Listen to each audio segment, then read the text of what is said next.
Hello everyone, welcome to the study hub.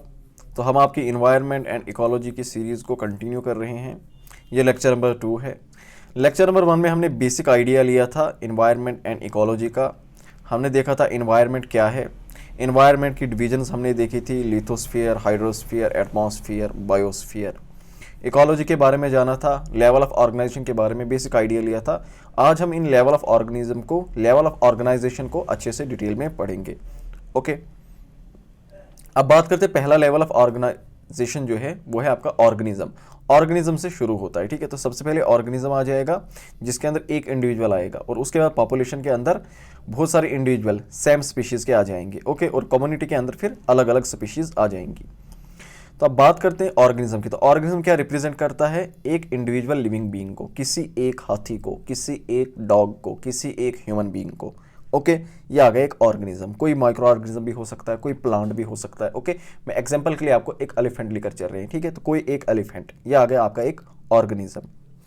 Species की अगर बात करें तो स्पीशीज क्या आ जाएंगे? उसी के जैसे बहुत सारे एलिफेंट, फिर एक जैसे। ओके, तो वो आ जाएंगे आपके स्पीशीज। एलिफेंट एक स्पीशीज आ जाएगी, चिंपैंजीज दूसरी स्पीशीज आ जाएगी, ठीक है। ह्यूमन बींग्स एक और स्पीशी आ जाएगी। तो ये इनके पास खूबी क्या होती है, कैरेक्टरिस्टिक क्या होता है? जीन्स एक्सचेंज कर सकते हैं, इंटरब्रीड कर सकते हैं, इंटरकोर्स कर सकते हैं। ये आ गई स्पीशीज की खासियत। ओके, और स्पीशीज इन्हें हम क्या कहते हैं? Basic unit of ecological hierarchy. जब हम इकोलॉजिकल हायरार्की की बात करते हैं तो वहां पर बेसिक यूनिट क्या आता है? बेसिक यूनिट में आपका क्या आ जाएगा? स्पीशी आ जाएगा।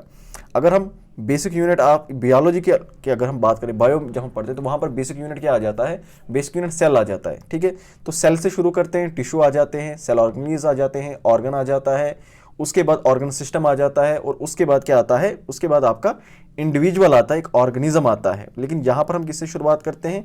यहां पर हम शुरुआत करते हैं एक ऑर्गेनिज्म से, एक इंडिविजुअल से। ओके, तो basic unit of ecological hierarchy क्या आ जाएगा? एक ऑर्गेनिज्म आ जाएगा। अगर ऑर्गेनिज्म नहीं दिया हुआ है तो आप स्पीशी के साथ जाएंगे। ओके, उसके बाद आ गया, हम किसके ऊपर थे? पहले लेवल ऑफ ऑर्गेनिज्म के ऊपर, ऑर्गेनाइजेशन के ऊपर। फर्स्ट लेवल ऑफ ऑर्गेनाइजेशन यानी ऑर्गेनिज्म। तो ऑर्गेनिज्म हमने देखा, ऑर्गेनिज्म क्या है? एक सिंगल इंडिविजुअल की बात हो रही है। ओके, एक एलिफेंट की बात हो रही है। उसके बाद चलते दूसरे लेवल पे, वो आ जाएगा आपका पॉपुलेशन। तो पॉपुलेशन में क्या आ जाएंगे? सेम स्पीशी के आ जाएंगे, ठीक है। सिर्फ एलिफेंट्स आ जाएंगे, सिर्फ डॉग्स आ जाएंगे, सिर्फ ह्यूमन बींग आ जाएंगे, कोई भी एक लेकर चलो, ठीक है। तो बहुत सारे एलिफेंट्स आ गए इसके अंदर। तो इनके पास क्या है? इंटरब्रीड कर सकते हैं। स्पीशीज की खास बात क्या होती है? कोई भी एक स्पीशी है, उसकी खास बात क्या होती है? वो जीन्स एक्सचेंज कर सकते हैं, इंटरब्रीड कर सकते हैं आपस में। ओके, लेकिन यहां पर खास बात क्या है? अगर मैं स्टडी कर रहा हूं, एक घर है, जैसे मैंने बताया था, एक घर है, उसके अंदर एक बच्चा बीमार पड़ गया। जब डॉक्टर चेकअप करने गए उस बच्चे को, हम कहेंगे हम पहले लेवल ऑफ ऑर्गेनाइजेशन के ऊपर हैं। तो पहला लेवल ऑफ ऑर्गेनाइजेशन जो है उसके अंदर क्या हो जाएगी? एक इंडिविजुअल की स्टडी हो जाएगी।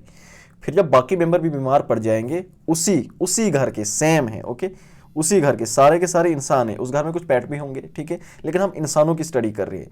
तो जब डॉक्टर जाएगा उस वक्त घर के अंदर बाकी पेशेंट्स को भी चेक करेगा, तो हम क्या बताएंगे? हम पॉपुलेशन की स्टडी कर रहे हैं। ऑक्यूपाइंग अ डेफिनेट एरिया, एक डेफिनेट एरिया है। Okay, during a specific time, एक स्पेसिफिक टाइम भी होना चाहिए, ऐसा नहीं अलग अलग टाइम के ऊपर नहीं, ठीक है। मैंने जू की भी एग्जांपल दी थी। मान लो जू में एक एलिफेंट बीमार पड़ गया, वहां पर बहुत सारे एलिफेंट्स भी है, बहुत सारे वहां पर लाइन्स भी है, बहुत सारे वहां पर टाइगर्स भी है, बहुत सारे वहां पर डियर्स भी हैं, लेकिन हम किसकी स्टडी कर रहे हैं? एक एलिफेंट की। तो बहुत सारे एलिफेंट बीमार पड़ गए, तो उस डेफिनेट एरिया के अंदर, एक स्पेसिफिक टाइम के अंदर, उन सभी एलिफेंट्स को, सेम स्पीशी एलिफेंट्स को स्टडी कर रहे हैं, हम कहेंगे हम सेकंड लेवल ऑफ ऑर्गेनाइजेशन के ऊपर हैं। ओके, अब पॉपुलेशन की बात हुई, तो पॉपुलेशन ग्रोथ की अगर हम बात करें तो पॉपुलेशन ग्रोथ जो है वो पॉजिटिव भी हो सकती है, वो नेगेटिव भी हो सकती है। पॉजिटिव कब होगी? पॉजिटिव कैसे होगी? ऑब्वियसली पॉजिटिव का मतलब है बढ़ना। तो जब बर्थ ज़्यादा हो जाएंगी, या फिर एमिग्रेशन। इमिग्रेशन का मतलब क्या है? कि ये एक डेफिनेट एरिया है, ठीक है, तो यहाँ पर बाहर से जब ऑर्गेनिजम्स आ जाएंगे, स्पीशीज आ जाएंगी, हम कहेंगे एमिग्रेशन हुई। तो यहाँ पर पॉपुलेशन ग्रोथ क्या है? वो बढ़ जाएगी। नेगेटिव कब होगी? जब यहाँ पर डेथ्स हो जाएंगी, या फिर इमिग्रेशन हो जाएंगी, यानी यहाँ से बाहर चली जाएंगी स्पीशीज, तो वो इमिग्रेशन, ठीक है। तो ई फॉर एग्जिट रखना याद, और आई फॉर इन रखना याद। तो ऐसे आपको ये एमिग्रेशन और इमिग्रेशन वाला अगर भूल जाता है तो ये आपको याद रहेगा। तो पॉपुलेशन ग्रोथ जो है वो पॉजिटिव होती है जब बर्थ होती है और इमिग्रेशन होती है, और नेगेटिव होती है जब डेथ्स होती हैं या फिर एमिग्रेशन होती हैं। ओके, बात करते हैं कम्युनिटी की, तो कम्युनिटी के अंदर अब क्या हो जाएगा, अब यहाँ पर हम बात करें कम्युनिटी, तो कम्युनिटी के अंदर अब यहाँ पर बाकी स्पीशीज भी आ जाएंगी। अब वही जू रख लो, वहाँ पर पहले हमने एक एलिफेंट को पढ़ा था, फिर बहुत सारी एलिफेंट्स को पढ़ा, अब वहाँ पर हम लाइन्स को भी पढ़ेंगे, अब हम वहाँ पर कंगारोज को भी पढ़ेंगे, तो बाकी स्पीशीज जो वहाँ पर है उन्हें भी पढ़ेंगे। तो जब हम यहाँ पर क्या काम करते हैं, बाकी स्पीशीज को भी लेते हैं, तो हम बताएंगे हम किसकी बात करें, हम कम्युनिटी की बात करें। तो communities in most instances are named after the dominate plant form. यहाँ पर प्लांट के एग्जाम्पल जरूरी नहीं है, प्लांट कोई भी हो सकता है। अब ये डिपेंड करता है कि वहाँ पर तादाद किन की ज़्यादा है। जैसे अगर एग्जाम्पल लें हम एक ग्रासलैंड कम्युनिटी की, तो उसे ग्रासलैंड क्यों कहा जाता है, क्योंकि वहाँ पर बाकी पेड़ पौधे भी तो होंगे, बाकी पेड़ पौधे भी होंगे, ठीक है, कुछ बड़े पेड़ होंगे, कुछ छोटे पेड़ होंगे, लेकिन वहाँ पर घासेज आपको ज़्यादा देखने को मिलेंगे, इसलिए उसे ग्रासलैंड कहा जाता है, ग्रासलैंड कम्युनिटी। क्यों, क्योंकि डोमिनेट क्या कर रहा है, डोमिनेट ग्रासेज कर रहे हैं। ओके, अब कम्युनिटी भी दो तरह की होती है, एक आपकी मेजर कम्युनिटी, एक आपकी माइनर कम्युनिटी। अब मेजर कम्युनिटी कौन सी होंगी, जिनका साइज क्या होगा, लार्ज होगा, रिलेटिवली इंडिपेंडेंट होंगे, ठीक है, यानी लगभग बाकियों के कंपैरिजन में क्या होंगे, वो इंडिपेंडेंट होंगे, दूसरों पे डिपेंड नहीं करेंगे। जैसे अगर हम बात करें ट्रॉपिकल एवरग्रीन फॉरेस्ट की, यानी वो फॉरेस्ट जो पूरे के पूरे साल क्या होते हैं, सरसब्ज रहते हैं, सदाबहार रहते हैं, तो वो किसके ऊपर डिपेंड करते हैं, वो सनलाइट के ऊपर ही मोस्टली डिपेंड करते हैं। ऑल्दो उनको सॉइल से न्यूट्रिएंट्स भी चाहिए होंगे, ठीक है, उन्हें ये पानी की भी ज़रूरत होगी, लेकिन मोस्टली वो किसके ऊपर डिपेंड करते हैं, सनलाइट के ऊपर डिपेंड करते हैं, ठीक है। तो रिलेटिवली बाकियों के कंपैरिजन में ये, बाकी वहाँ पर जो ऑर्गेनिज्म होंगे उनके कंपैरिजन में ये इंडिपेंडेंट होंगे। तो ये है मेजर कम्युनिटी। माइनर कम्युनिटी क्या होंगी, जो दूसरों के ऊपर, जो नेबरिंग कम्युनिटीज़ हैं उनके ऊपर डिपेंड करेंगी। ओके, तो जैसे यहाँ पर एग्जांपल दी, a mat of lichen on cow dung, या फिर इसी तरह से कोई भी सिम्बियोसिस वाला जो रिलेशनशिप है आप लो, जहाँ पर एक ऑर्गेनिज्म दूसरे ऑर्गेनिज्म के ऊपर डिपेंड होता है, तो हम वो कहते हैं, वो क्या है, एक माइनर कम्युनिटी की एग्जाम्पल है। ओके, तो ये कम्युनिटी वाला कॉन्सेप्ट। मेन चीज कम्युनिटी में क्या याद रखना, कम्युनिटी में क्या होगा, ग्रुप ऑफ स्पीशीज। यहाँ पर कोई एक नहीं होगी, यहाँ पर बहुत सारी स्पीशीज होंगी। ओके, फिर अगर मैं बात करूं इकोसिस्टम की, तो इकोसिस्टम क्या आ जाएगा, इकोसिस्टम के अंदर अभी तक हम क्या पढ़ रहे थे, अभी तक हमने पढ़ा ऑर्गेनिज्म के बारे में, हमने पढ़ा पॉपुलेशन के बारे में, हमने पढ़ा कम्युनिटी के बारे में। इन तीनों में ही एक खास बात थी, इन तीनों में ही के ही अंदर हम बायोटिक कंपोनेंट्स को ले रहे थे, यानी जिनके पास लाइफ है, यानी आपके प्लांट्स, आपके एनिमल्स, आपके माइक्रो ऑर्गेनिज्म। लेकिन अब जब हम बात करेंगे इकोसिस्टम की, तो इकोसिस्टम के अंदर आपके एबायोटिक कंपोनेंट भी स्टार्ट हो जाएंगे। यहाँ पर आपके वाटर बॉडीज भी स्टार्ट हो जाएंगी, यहाँ पर आपकी क्रस्ट वाली लिथोस्फीयर पे रहने वाली बाकी चीज़ें, मिनरल्स वगैरह, उनका भी कॉन्सेप्ट आ जाएगा, टेम्परेचर का कॉन्सेप्ट आ जाएगा, एयर का कॉन्सेप्ट आ जाएगा, टेम्परेचर, सनलाइट, एनर्जी का कॉन्सेप्ट आ जाएगा। तो ये किसके अंदर आ रहा है, इकोसिस्टम के अंदर आ रहा है। तो इकोसिस्टम क्या है, is defined as a structural and functional unit of biosphere, यानी बायोस्फीयर। अब बायोस्फीयर क्या होता है, तो मैंने आपको बताया था, बायोस्फीयर होता है आपका जहाँ पर कलेक्टिवली सभी, चाहे एटमॉस्फेयर हो, चाहे लिथोस्फीयर है, चाहे हाइड्रोस्फीयर है, इनकी लाइफ, हाइड्रोस्फीयर से भी, एटमॉस्फेयर से भी, जितनी भी लाइफ है अलग अलग जगहों पे, जब कलेक्टिवली हम उसकी स्टडी करते हैं, हम कहते हैं हम बायोस्फीयर पढ़ रहे हैं। तो फंक्शनल यूनिट है ये बायोस्फीयर का, जिसके अंदर क्या होता है, communities of living being and physical environment. Living being भी होंगे यानी बायोटिक भी होंगे, फिजिकल एनवायरनमेंट भी होगा आपका यानी एबायोटिक भी होगा, both interacting and exchanging material between them, तो दोनों आपस में इंटरैक्ट कर रहे होंगे। ओके, यहां पर देख लीजिए, ये एक इकोसिस्टम की एग्जांपल है। अब अगर आप इसको ध्यान से देखेंगे, यहां पर आपको एक पेड़ दिख रहा है, ओके, पेड़ के साथ साथ यहां पर आपको एक स्क्विरल दिख रहा है, एक फॉक्स दिख रही है। अब इस पेड़ के अगर मैं एग्जांपल लूं, तो इस पेड़ को जिंदा रहने के लिए पानी की जरूरत है, ये पानी इसको यहां से मिल रहा है, तो ये कौन सा कंपोनेंट आ जाएगा, ये इसका एबियोटिक कंपोनेंट आ जाएगा। इसको मिनरल्स की जरूरत पड़ेगी, ठीक है, इसको कुछ सॉइल मिनरल्स की जरूरत पड़ेगी, वो कहां से मिलेगी, इसको इस सॉइल से मिलेगी। और वो मिनरल्स और वो सॉइल, वो क्या है, वो आपके एबायोटिक कंपोनेंट आ जाएंगे, ठीक है। यहाँ पर आपको प्रेसिपिटेशन भी देखने को मिलेगी, बारिश भी हो रही है, ये भी क्या है, एबायोटिक कंपोनेंट है।